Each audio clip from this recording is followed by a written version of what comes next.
할렐루야.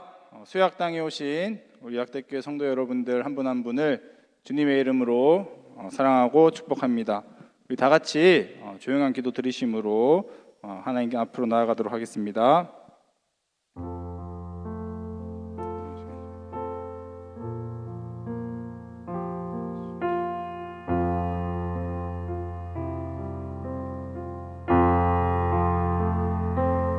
예수님의 이름으로 기도드렸습니다. 아멘. 다 같이 찬송가 324장 찬양 들으시겠습니다. 찬송가 324장입니다.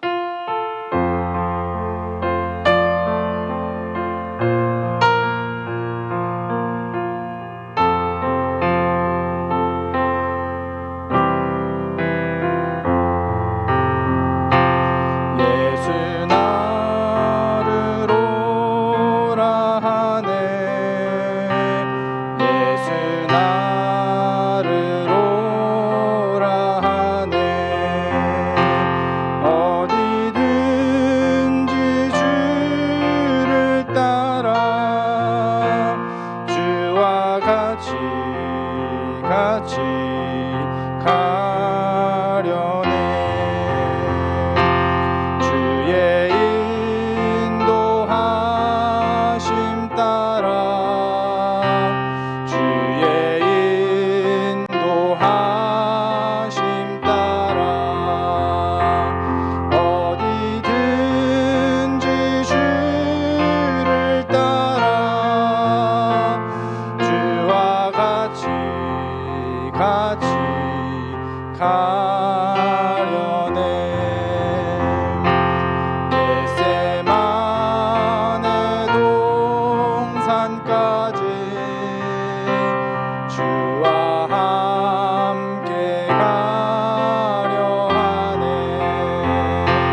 다 같이 함께 기도하시겠습니다.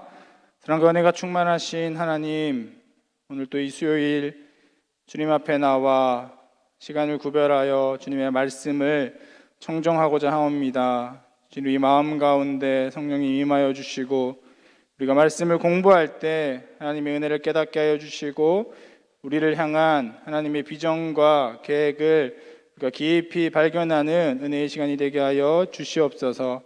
예수님 우리에게 말씀하십니다. 나를 따라오라고 말씀하시는 주님을 우리가 의지하고 그 손을 붙들고 나아가길 원합니다. 언제나 주님의 인도하심 따라 살아갈 수 있는 주님의 온전한 제자로 삼아 주시옵소서. 예수님의 이름으로 기도드렸습니다. 아멘. 네, 할렐루야. 네, 오늘 성경 익스프레스 급속열차 19번째 시간입니다. 네, 19번째 시간. 지난주 말씀을 신약 지금 3번째 시간인데요. 신약을 잠깐 복습하고 지난주를 잠깐 복습하고 이번 주 교육 시대 함께 나누도록 하겠습니다. 지난주 목수 시대, 또 주장 시대, 선택 시대, 그리고 오늘 교육 시대, 이렇게 사복음서를 알파벳 26자를 가지고 사복음서를 알아보고 있습니다. 우리 지난주에 했던 K부터 한번 보겠습니다. K, 킨이죠. 친척이라는 뜻입니다.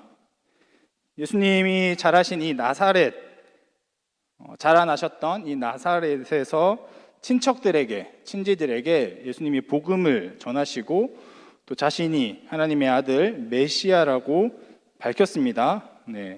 친척들은 믿지 못했지만 모친 마리아는 믿었죠.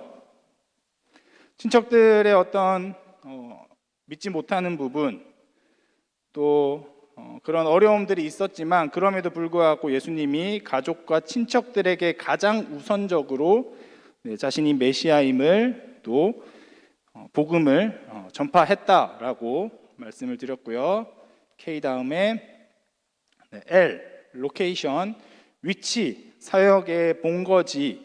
예수님이 사복음서에서 주로 사역했던 곳은 가버나움, 갈릴리 지역에서 80% 이상의 이적들과 어떤 비유 말씀을 했던 곳이 가버나움, 갈릴리 지역이다라는 것을 로케이션, L을 통해서 알아봤고요. 그 다음에 메시지, 말씀이죠. 설교, 예수님께서 갈릴리 해변에서 제자들에게 산상수훈 설교를 했습니다.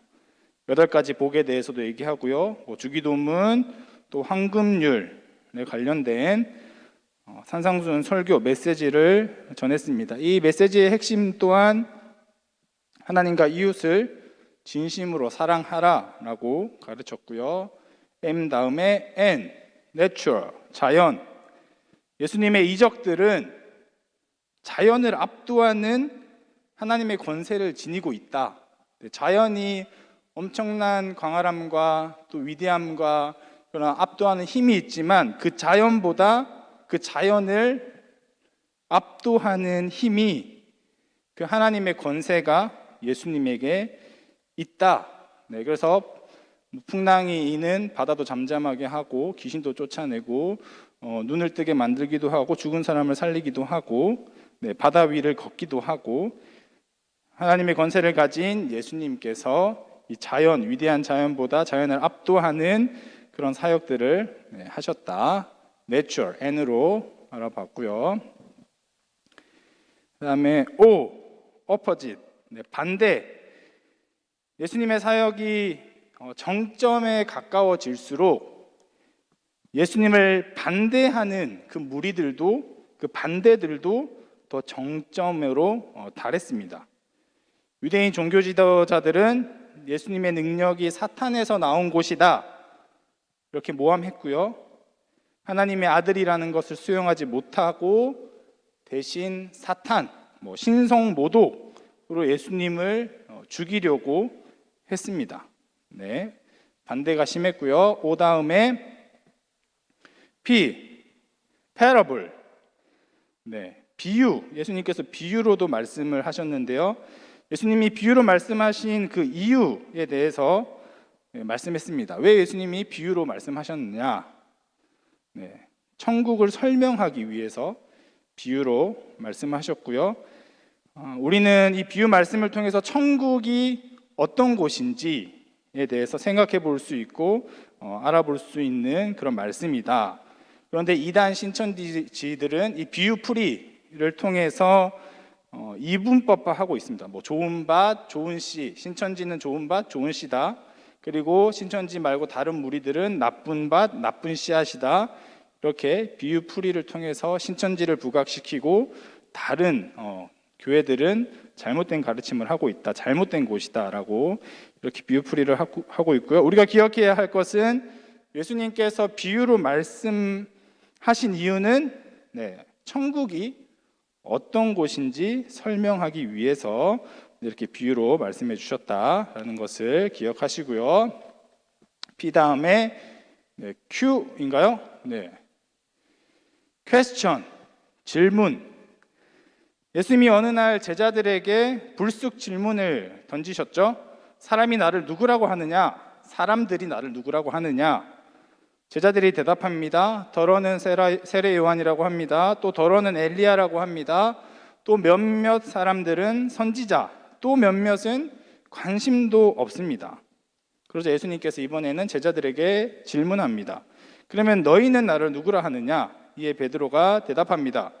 주는 그리스도시요 살아계신 하나님의 아들이시니이다.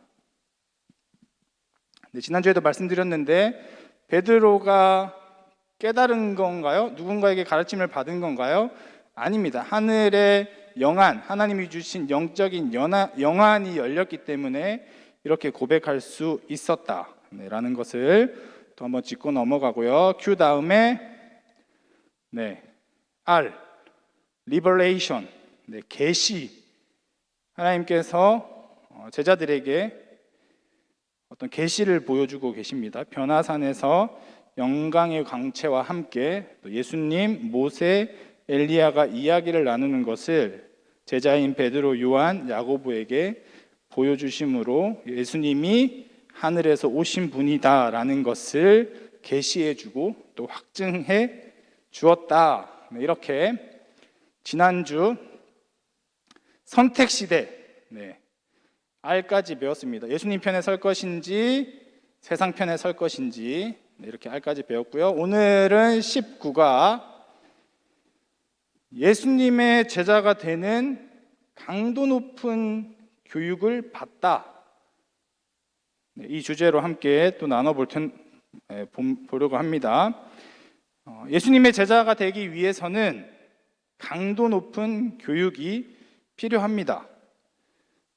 우리 성도님들은 인생에서 가장 강도 높은 교육을 받은 적이 있습니까? 어떤 교육이 가장 강도 높은 교육이었습니까? 대부분 남자들은 강도 높은 교육 훈련 이렇게 얘기가 나오면 무슨 얘기를 할까요? 군대 얘기를 하겠죠. 군대에서 빡시게 힘들게 훈련 받았습니다.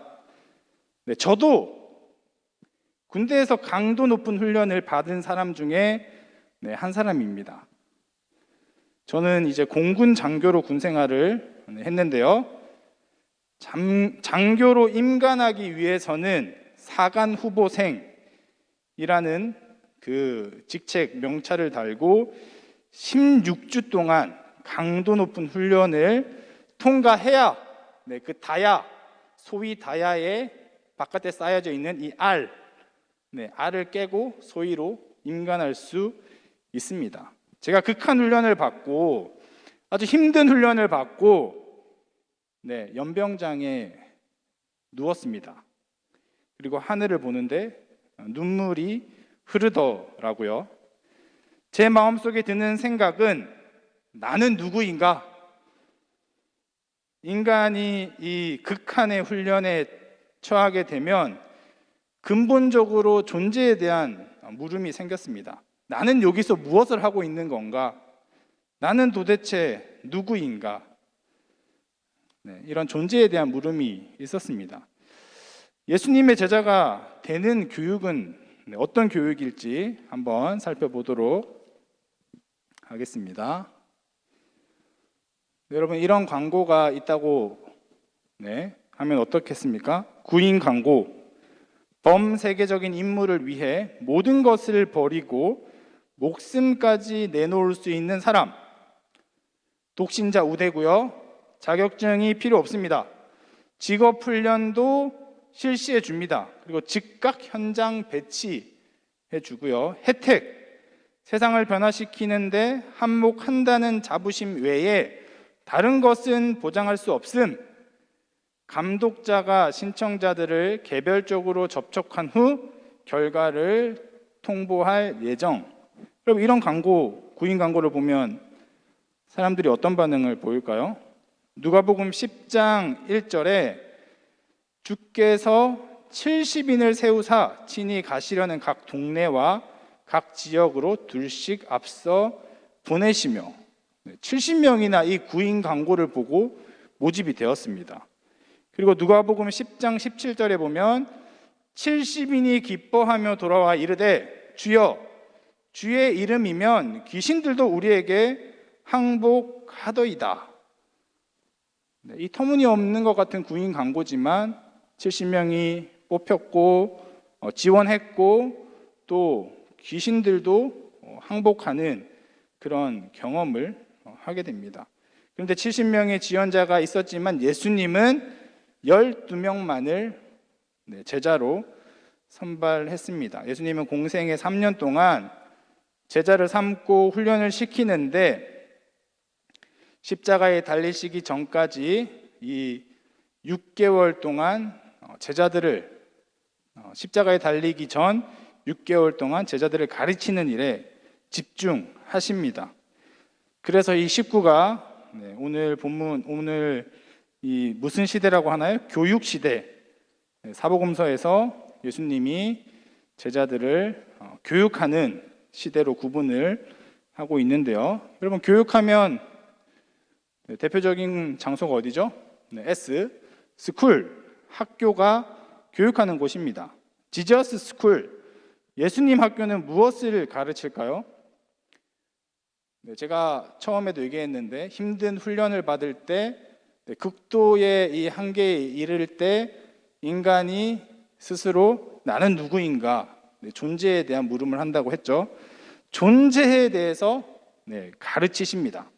내가 어떤 존재인지 누구인지 예수님께서 깨닫게 하십니다. 바리새인들은 예수님과 제자들이 예루살렘에 도착했을 때 예수님에게 죄를 씌워 처형할 기회를 노리고 있었습니다. 바리새인들은 간음 현장에서 붙잡힌 부정한 여인을 예수님께 끌고 와서 판결을 내려달라고 요청합니다. 부정한 이 여인, 간음한 이 여인을 예수님께 데리고 와서 예수님에게 판결해달라고 요청합니다. 바리새인들은 예수님이 이 모세의 율법대로 판결하지 않을 경우 율법을 범했다고 고소할 음모를 가지고 온 것입니다. 예수님이 뭐라고 판결을 하셨을까요? 뭐라고 판결을 했나요? 이렇게 얘기합니다. 너희 중에 죄 없는 자가 먼저 돌로 치라. 간음한 여인, 이 부정한 여인, 너희들 중에 죄 없는 자가 가장 먼저 돌로 치라. 죄인인 이 인간의 존재에 대한 질문입니다. 너희들은 누구냐?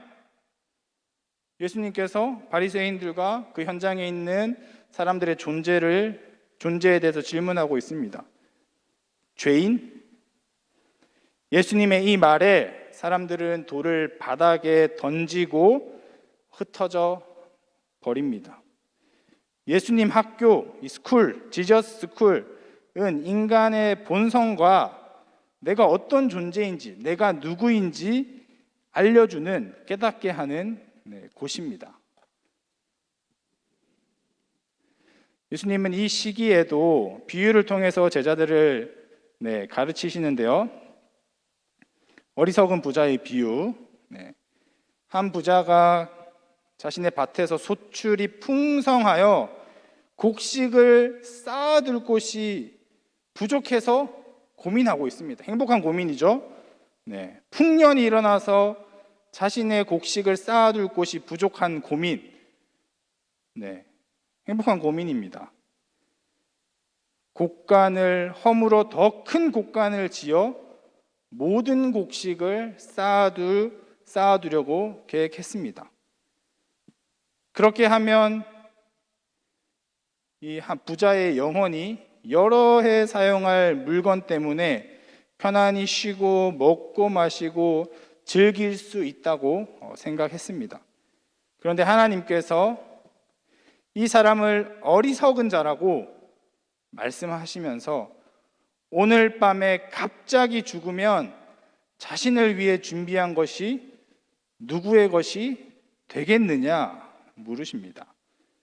우리는 재물을 어디에 쌓아 놓을지 결정해야 됩니다. 인생을 살아가면서 지금 우리가 이 세상을 살아가면서 우리의 재물을 어디에 쌓아 놓을지 생각해 보고 결정해야 됩니다. 유한한 인생이 아니라 무한한 하나님 나라가 우리 인생의 안식처라는 것을 이 어리석은 부자의 비유를 통해서 깨닫게 해 주시는 것입니다. 두 번째, 주인을 기다리는 종의 비유는 어떤 종이 복이 있다고 예수님께서 말씀하시는데요. 주인이 돌아올 것을 항상 깨어 준비하는 종이 복이 있다라고 말씀하십니다. 주인이 돌아올 것을 항상 깨어 준비하는 종, 깨어 있으라는 거죠.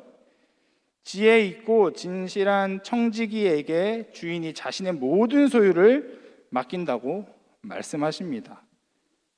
우리가 항상 깨어 있어야 됩니다. 세 번째, 안식일 논쟁 중의 비유. 예수님께서 안식일에 귀신 들린 여인을 치유하자 회당장이 즉시 이의를 제기합니다.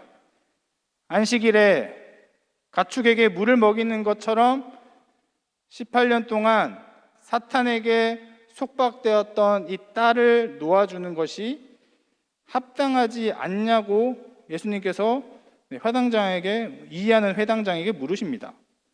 이 사건으로 유대 종교 지도자들이 또다시 예수님을 돌로 치려고 혈기를 부리고 있습니다. 예수님은 또 그리스도의 종에 대해서 가르치시는데요. 예수님을 따르던 무리는 자칭 거듭났다고 주장하는 것이 제자가 되기 위한 필수 조건이 아닙니다. 자칭 거듭났다고 주장하는 것이 제자가 되는 것이 아니라는 거예요. 진짜 그리스도인이 되는 것이 가장 중요하다라는 것입니다. 예수님의 진실한 제자가 된다는 것은 예수님이 원하는 제자는 자신이 예수님을 따름으로 치르게 될 대가를 감수하는 제자입니다. 우리가 예수님을 따르게 될 때, 신실하게 예수님의 제자가 될 때 그 따라오는 대가들을 우리는 감수할 수 있어야 됩니다. 또한 작은 일에도 충성하는 자에게 예수님은 더 많은 일을 맡겨주십니다. 또한 충실한 종은 사례를 바라지 않고 주인이 기대하는 일들을 신실하게 수행하게 됩니다. 예수 그리스도의 종에 대해서 가르치셨고요. S 다음에 영어로 T죠. T, 텀, 무덤이라는 뜻입니다. 예수님께서 십자가 순환을 당하시기 일주일 전 예루살렘 동쪽 근교 베다니에서 급한 전갈이 왔습니다. 예수님의 친한 친구 나사로가 죽어가고 있다는 것입니다. 그런데 예수님은 별로 다급해 보이지 않습니다. 그것은 무덤에서 하나님의 강력한 능력을 보여주시기 위함이었습니다. 예수님의 말씀 한마디에 죽은 나사로가 무덤 밖으로 걸어 나올 수 있기 때문입니다. 요한복음 5장 24절에서 29절에 보면 무덤에 누워있는 모든 사람들이 장차 하나님 아들의 음성을 듣고 다시 살아나게 될 것이라고 기록하고 있습니다. 어떤 이들은 무덤에서 일어나 영원한 생명을 얻지만 어떤 이들은 영원한 사망을 얻게 됩니다. 하나님의 아들의 음성을 듣고 살아났을 때 누군가는 영원한 생명, 또 어떤 이들은 영원한 사망을 얻게 된다는 것입니다. 바리새인들은 죽은 나사로를 살리신 예수님을 죽이려고 했습니다. 또 사탄으로 몰고 가는 거죠. 사탄의 능력이다. 하나님 아들의 능력이 아니라 또 예수님뿐만 아니라 이 살아난 나사로도 죽이려고 합니다. 왜냐하면 이 증거잖아요. 예수님이 살리신 나사로는 예수님의 능력의 증거이기 때문에 나사로도 죽이려고 했습니다.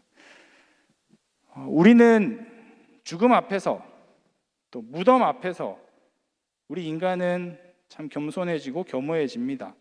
우리는 예수님의 제자가 되어서 영원한 생명을 얻을 수 있다는 것을, 영원한 생명을 얻기 위해서는 예수님의 제자가 되어야 된다는 것을 기억해야 합니다. T 다음에 영어로 U, upset, 뒤엎음. 이거는 이제 3년 전 예수님께서 행하신 일이 반복되고 있는데요. 하우스 클리닝, H에서 하우스 클리닝, 예수님께서 성전 정화를 하셨는데 이 upset, 뒤엎음도 똑같습니다. 예수님께서 3년 전에 하우스 클리닝을 했는데 3년이 지나자 성전은 다시 탐욕스러운 장사꾼들로 우글거렸습니다. 그래서 예수님이 한 번 더 아버지의 집을 청소합니다. 이번에도 장사꾼들의 자판을 다 upset, 뒤엎으셨어요. 그리고 아버지의 집을 기도하는 집으로 만드는 대신 강도의 소굴로 만든다고 매섭게 꾸짖으셨습니다. 마지막인 것 같은데요. V, 비전. 장차 일어날 일, 비전이면 꿈 또는 어떤 미래라고 할 수 있는데요. 예수님은 제자들을 예루살렘 동쪽 감람산으로 데리고 올라가 종말의 때에 나타날 그 일들을 설명해 주고 있습니다. 이것을 감람산 설교라고도 하기도 하는데요. 7가지 비유를 통해서 장차 일어날 일들, 비전을 말씀해 주십니다. 첫 번째, 무화과 나무의 비유. 무화과에 새잎이 나면 여름이 오고 있다는 사실을 우리가 알 수 있듯이 우리는 시대의 징조를 통해서 예수님의 재림이 다가옴을 알 수 있다라고 말씀하십니다. 두 번째, 사명을 맡은 문지기의 비유. 성도들은 그리스도의 오심을 대비하여 항상 깨어 있어야 한다고 말씀하고요. 세 번째, 도둑의 비유. 도둑이 언제 들어올지 몰라 대비하는 것처럼 그리스도의 재림을 항상 성도들은 대비해야 한다고 말씀하고 있고요.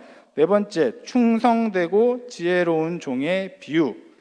충성되고 지혜로운 종은 주인이 돌아왔을 때 그의 합당한 상급을 받을 것이다 라고 말씀하고 있고요. 다섯 번째, 열처녀의 비유. 등불을 준비한 5처녀와 준비하지 않은 5처녀는 신랑이 돌아왔을 때 서로 다른 대접을 받게 된다. 그리고 여섯 번째, 달란트의 비유. 우리 각자가 받은 달란트를 어떻게 사용하느냐에 따라서 그리스도께서 주시는 상급이 달라진다라고 말씀하시고요. 마지막 7번째, 양과 염소의 비유. 예수님이 양과 염소를 가르듯 진정으로 거듭난 자녀와 거듭난 것처럼 행세하는 거짓 자녀를 구별하신다라고 V, 장차 일어날 일에 대해서 말씀해 주었습니다. 말씀을 이제 정리할 텐데요. 오늘 19가 예수님의 제자가 되는 강도 높은 교육을 받다. 사랑하는 성도 여러분, 예수님의 제자가 되기 위해 강도 높은 교육을 받으시겠습니까? 예수님의 편에 서기 위해서 세상의 어떠한 유혹에도 예수님을 선택하기 위해서 우리는 강도 높은 교육을 받아야만 합니다. 예수님의 제자가 되는 교육은 우리에게 어떤 유익이 있을까요? 영원한 생명은 얻을 수 있는 이 천국 시민이 주어지게 됩니다. 우리가 예수님의 제자가 되었을 때 강도 높은 교육을 받고 견디고 습득했을 때 우리는 영원한 생명을 얻을 수 있는 이 천국 시민의 자격을 얻을 수 있고요.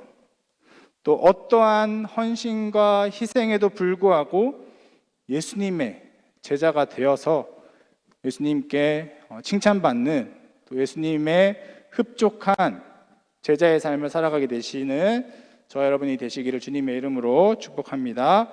오늘 함께 나눈 말씀을 가지고 여러분 마음속에 감동이 되는 것, 또 생각이 계속 남는 것을 가지고 함께 기도했으면 좋겠습니다.